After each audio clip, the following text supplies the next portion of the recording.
Medicover తో మీ మాతృత్వ కలలను సాకారం చేసుకోండి. ఇప్పుడు IOI పై 50%, IVF పై 20,000 తగ్గింపు మరియు పొందండి ఉచిత కన్సల్టేషన్ తో పాటు free ultrasound scanning. Sitarama project ప్రారంభోత్సవానికి సర్వం సిద్ధమైంది. సీఎం రేవంత్ రెడ్డి గురువారం ఈ ప్రాజెక్టుని ప్రారంభించబోతున్నారు. ప్రారంభోత్సవ ఏర్పాట్లు పరిశీలించారు మంత్రి తుమ్మల నాగేశ్వరరావు. ఏటా 6 లక్షల ఎకరాలకు సాగునీరు అందించడమే లక్ష్యంగా ఈ ప్రాజెక్టు నిర్మాణం జరుగుతోంది. ఉమ్మడి ఖమ్మం జిల్లాను సస్యశ్యామలం చేయడమే లక్ష్యంగా నిర్మిస్తున్న సీతారామ ప్రాజెక్టు ట్రయల్ రన్ ఇప్పటికే సక్సెస్ అయింది. 3 పంప్ హౌస్లకు గాను 2 పంప్ హౌస్లకు ట్రయల్ రన్ పూర్తయింది. సీతారామ ప్రాజెక్టు పూర్తయితే 10 లక్షల ఎకరాలకు సాగునీరు అందనుంది. ఈ ప్రాజెక్టు ద్వారా 3 జిల్లాల రైతులకు మేలు జరగనుంది. ఈ ప్రాజెక్టుతో గోదావరి, కృష్ణ నీళ్ల అనుసంధానం కానుంది. గురువారం CM Revanth Reddy Sitarama project pump హౌస్లను ప్రారంభించి ప్రజలకు అంకితం చేస్తారు.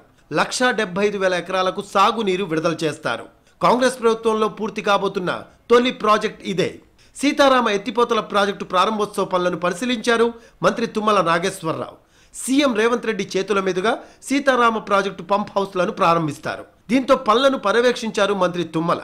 అధికారులకు పలు సూచనలు చేశారు ఆయన. ఖమ్మం, భద్రాద్రి, మహబూబాబాద్ జిల్లాలకు సాగునీరు లక్ష్యంగా సీతారామ ప్రాజెక్టు నిర్మాణం జరిగింది. ఏటా 6 లక్షల ఎకరాలకు సాగునీరు అందించడమే లక్ష్యం.